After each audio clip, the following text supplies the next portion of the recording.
우리나라만 할 수 있고 우리나라가 제일 잘하고 우리나라가 글로벌에서 높은 비중을 차지하며 실적이 늘어나는 섹터들, 이런 섹터들에 대해서 분할 매수를 하셔야죠. AI가 정말 벌어주고 경기 침체가 생각보다 심각하지 않은 상태에서 금리 인하가 시작된다라고 하면은 날라가네. 그러면은 못 갔던 애들도 올라오고 기존에 가던 애들도 레벨업이 더 되면서 증시가 더 좋을 거고요. 네. 여기서 이제 최악의 상황은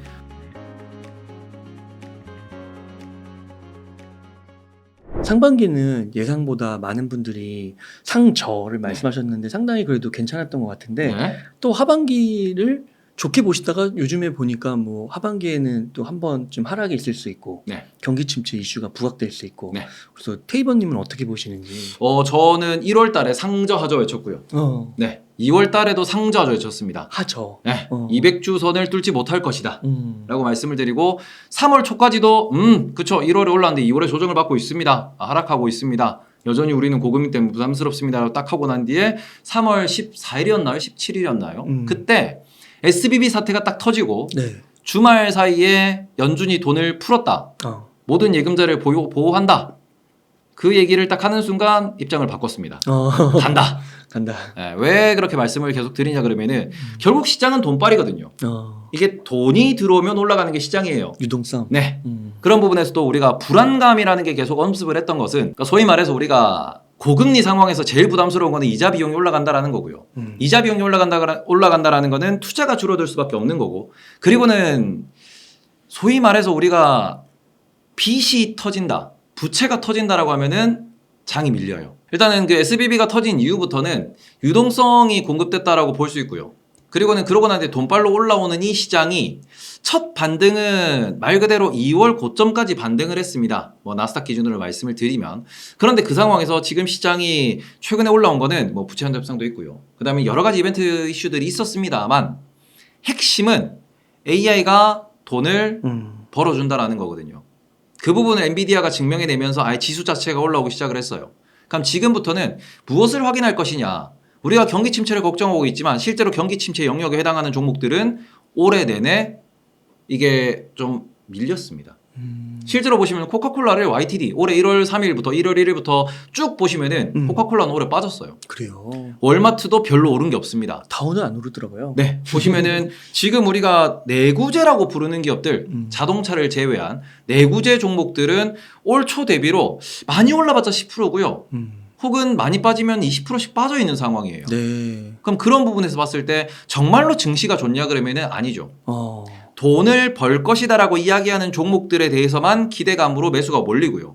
여기에서는 오히려 무엇을 걱정하느냐? 매수가 몰리다 보니 전체 시장을 돌아야 되는, 전체 시장을 커버하는 돈이 한쪽으로만 가 있으니 버블이지 않냐? 네. 라는 얘기가 지금 나오고 있고 그거를 검증하는 게 이번 7월 실적 발표가 될 거다. 이런 얘기가 지금 시장에 나오고 있는 거거든요. 그러면은 하반기에 상승과 하락에 대해서 우리가 걱정을 할 때는 무엇을 걱정하셔야 되냐? 하반기에는 지금처럼 상승이 가파르지 못할 겁니다. 왜냐면은 AI가 처음에 나오면서 소위 말하는 과매도 구간에서 얘들 돈을 벌어주겠네? 그리고는 열심히 감원을 하는데 감원한 부분이 오히려 재투자로 이어지고 그 부분에 있어서 실적이 더 늘어날 수 있겠네, 새로운 기회가 창출되겠네라는 이런 측면에서 이게 숫자로 증명되는 기업들은 계속해서 주가가 버틸 거고, 하필이면 그 종목들이 지수의 많은 시가총액을 차지하는 빅7이라고 부르는 친구들이에요. 우리나라 같은 경우에는 그 관점에서 삼성전자와 하이닉스가 도움이 되는 거죠. 그러니까 우리나라도 지수 차원에서 큰 조정, 막 2,400, 2,300, 2,200 가기 어렵습니다. 이 부분에서는 삼성전자의 최근에 외국인 매수를 보시면은 계속 들어오고 있습니다. 그리고 이거는 반도체에 대한 혹은 AI에 대한 전망, 새로운 기술이 나왔고 새로운 투자가 발생할 것이다라는 이런 기대감으로 인해서 돈이 들어오는 거기 때문에 이 부분에서 가는 기업들은 간다라는 측면, 특히 우리나라는 그 부분에서 반도체가 시가총액 상위에 포진돼 있다라는 측면에서 우리나라는 갑니다. 반대로 볼게요. 그래서 지금 유로스톡스 유럽 분위기 좋다라고 해요. 근데 유럽 지수는 2월부터 7월까지 끄어보시면은 횡보입니다. 중국 2월부터 7월까지 끄어보시면은 하락이에요. 우리나라만 올라왔어요. 나스닥만 올라갑니다. 다우존스 횡보예요. 그리고는 이 퍼센트를 보시면은 우리나라가 나스닥처럼 기술주만 반도체주만 있냐 그러면은 그게 아니에요. 그렇기 때문에 나스닥은 30% 갔습니다. 다른 나라들은 완전 보합이고 하락했어요. 그런데 나스닥에 있는 빅테크들이 많이 포함되어 있는 S&P 500이나 삼성전자나 하이닉스가 이끌고 있는 코스피는 나란히 15% 정도 상승을 했습니다. 네. 이 부분은 우리가 조금 생각을 하셔야 되는 게 우리나라에도 경기 민감주들이 많이 있습니다. 케미칼 뭐 이런 기업들 많이 있는데 그런 경기 민감주들은 하락하고 있어요. 그러니까 경기 침체가 두렵냐? 그래서 나스닥이 빠지냐? 반도체가 빠지냐? 아니죠. 나스닥과 반도체는 경기 침체가 아닌 신기술을 보고 올라가는 거고 경기 침체 관련된 주식들은 빠져 있습니다. 그러니까 하반기에도 지수가 잘 갈 거냐, 시장이 좋을 거냐. 상반기 시장 안 좋았어요. 상반기 시장이 좋다라고 표현하는 분들은 반도체 투자하신 분들, 빅테크 투자하신 분들, 혹은 2차전지. 내가 뭔가 밖에서 이렇게 그냥 시장만 바라보고 시장이 올라가는구나를 보신 분들이 아 시장 좋았다라고 표현하는 거지 실제로 시장 참여자들 기준에서는 내 포트에 따라서 천국인 분도 내 맞아요. 포트에 따라서 지금 아니 뭐가 올랐다는 거야 라고 보는 분들도 실제로 계시거든요. 이게 잘못된 투자고 내가 실패한 투자가 아닙니다. 여전히 경기 침체를 바라보는 섹터는 아직까지 매수가 안 들어오고 있고요. 이런 부분이 경기 침체가 연말에 어느 정도 수준일 거냐 해소가 될 거냐라는 것과 그리고는 AI가 정말로 돈을 벌어줄 거냐 네. 이 부분에 있어가지고 AI가 정말 벌어주고 경기 침체가 생각보다 심각하지 않은 상태에서 금리 인하가 시작된다라고 하면은 날라가네. 그러면은 못 갔던 애들도 올라오고 기존에 가던 애들도 레벨업이 더 되면서 증시가 더 좋을 거고요. 네. 여기서 이제 최악의 상황은 경기 침체가 생각보다 오래 가고 인플레가 안 잡히는 상황에서 에너지 가격이 더 반등을 해버리고 혹은 곡물 가격이 더 반등을 해버리면서 빵 가격이 올라가고 이제 휘발유 가격이 올라간다. 인플레 때문에 못 살겠다. 요렇게 되면서 오히려 원자재 인플레이션 공급단에서 인플레이션을 다시 한번 얘기를 한다. 그리고는 그런 측면에서 예를 들어서 뭐 우리 유통주라든지 소매주라든지 케미컬 같은 애들이 더 못 가요. 이런 애들이 더 밀려요. 근데 AI 쪽도 생각보다 좀 과매수였고 버블이었네 하면서 조정이 나온다 그러면은 박살이라기보다는 나스닥이 올랐던 부분을 많이 뱉어낼 것이고요. 그러면은 S&P 500도 코스피도 올랐던 부분을 많이 뱉어낼 것이고요. 네. 그러면 지금 유럽이나 중국 지수 이런 애들은 오히려 더 빠지게 될 것이고요. 이러면서 조정을 받고 레벨 다운이 돼서 다시 한번 네. 그래서 경기 바닥이 어디냐를 찍고 올라오겠죠. 그러면 다우에 속한 그런 것들은 별로 안 올랐잖아요. 네. 그럼 그런 것들은 좀 덜 빠지는 거라고 볼 수 있을까요? 아니요, 빠질 때는 같이 빠집니다. 같이 빠져요? 이게 정말 어찌 보면은 무서운 게 뭐냐면은 음. 지금 그 경기 방어주, 경기 민감주 이런 기업들이 슬금슬금 밀리는 이유는 경기 침체가 그렇게 심각하지 않을 거이기 때문에 슬금슬금 밀리는 거예요. 근데 여기서 고금리인데 금리 다 올렸는데 인플레가 잡힌 것 같았는데 안 잡혔네. 금리 못 낮추네.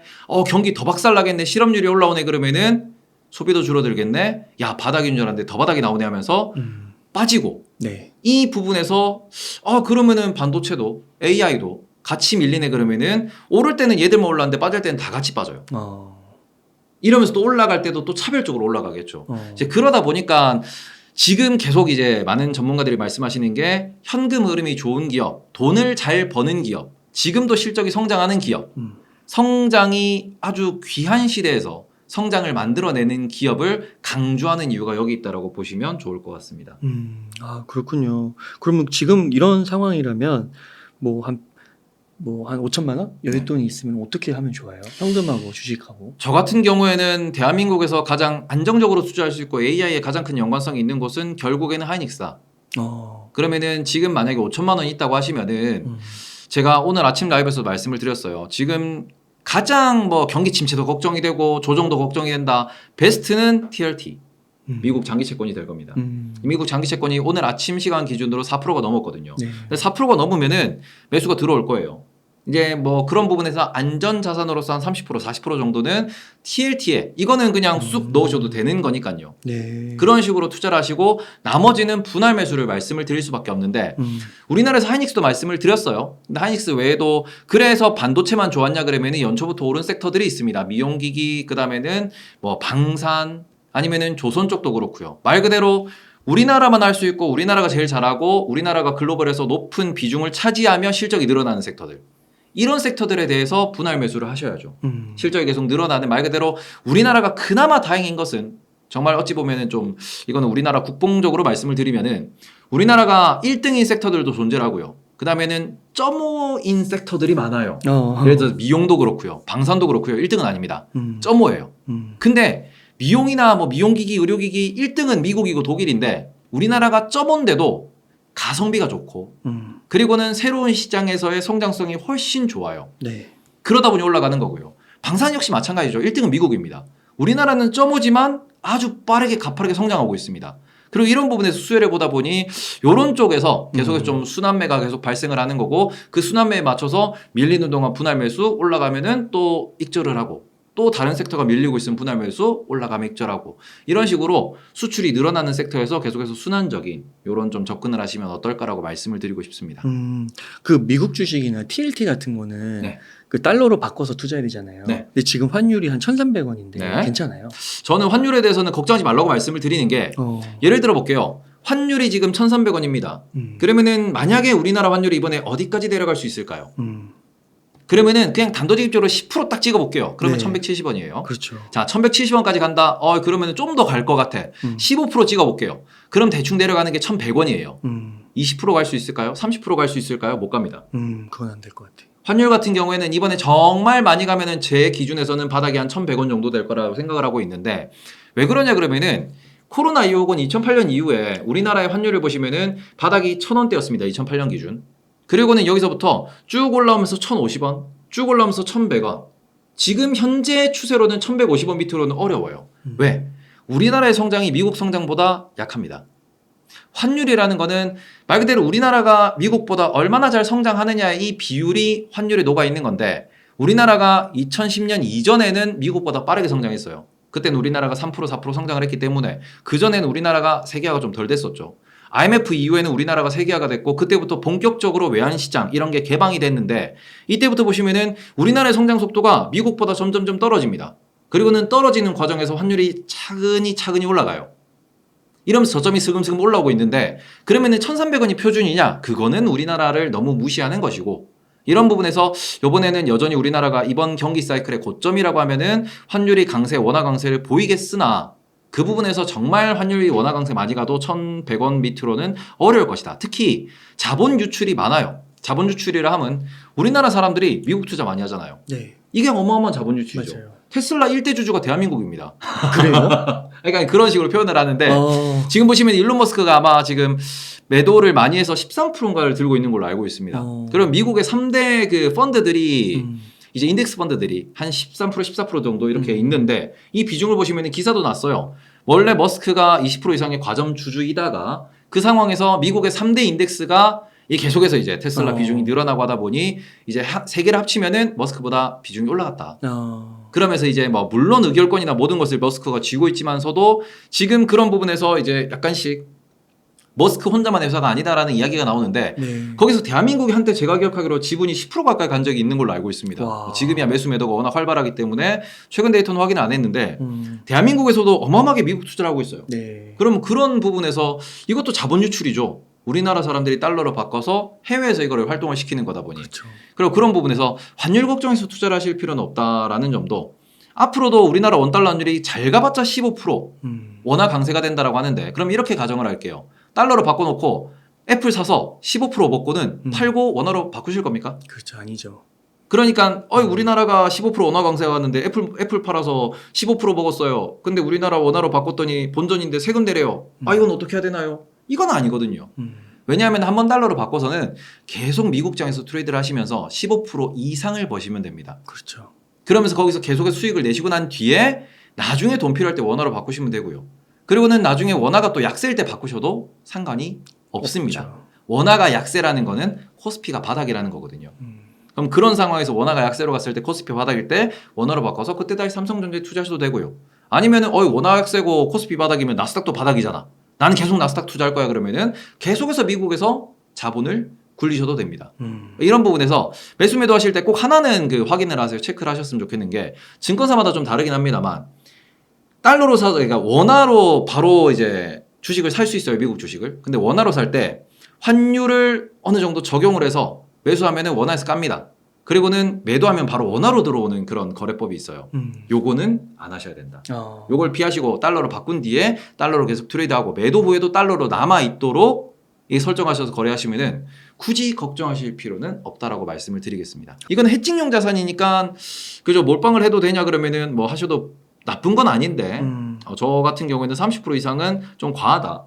왜냐하면 목표 수익이 그렇게 막 몇백 프로 날 수 있는 건 아니다 보니 좀 안전 자산으로서 투자하시는 게 맞다라고 말씀을 드리고 싶고 자산 배분용이에요. 그리고 지금은 워낙 또 이게 바닥이라고 볼 수 있는 가격대이니 경기 침체가 걱정된다 그러시면은 비중 조절하시면 좋을 것 같고 여기서 많은 분들이 그러면 TMF는요 세배 레버리지 대한민국은 그 아주 그냥 세배 민족입니다. 세배 레버리지를 빡 외칠 수도 있는데 그 부분에서는 이렇게 말씀드릴게요. 세배는 개인의 선택이긴 합니다. 근데 투자자 성향에 따라서 세배를 좋아하시는 분들도 계실 거예요. 근데 이게 투자 시장에서 적어도 코로나 이전부터 매매를 하셨고 그리고는 내가 레버리지를 이해를 잘하고 계신 분들만 하셨으면 좋겠어요. TMF가 수익이 나기 어렵다는 건 아니지만 상당히 위험합니다. 그리고는 멘탈이 약하신 분들은 뭐 남들이 1% 빠질 때 3%씩 빠지는 거고 남들이 10% 빠질 때 30% 빠지는 거기 때문에 이 부분에 있어가지고 좀 단기 트레이딩용으로 접근을 하셔야 된다라는 점을 인지하고 TLT, TMF 아니면 TLTW 이런 거에 대해서 공부를 하셔가지고 투자를 한번 결정해 보시면 어떨까라고 말씀을 드리고 싶습니다.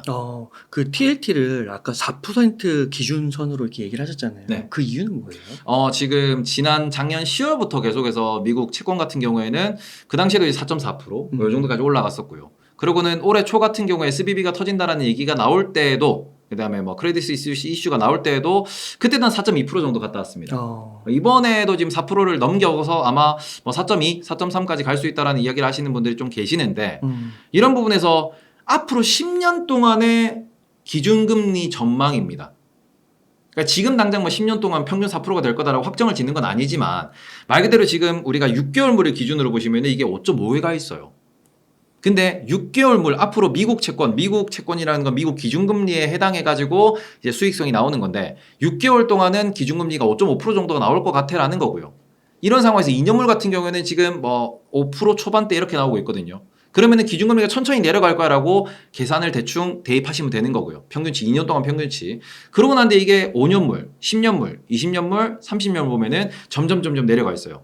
물론 여기서 금리 인하가 되고요. 그리고는 우리가 기준금리가 다시 3%대로 유지가 된다라고 했을 때 3%에서 10년 동안 유지된다 그러면은 지금 10년물 채권금리가 4%가 나온다라는 거는 내려갈 수 있는 금리가 내려갈 수 있는 채권의 가격이 상승할 수 있는 여지가 남아있다라는 거죠.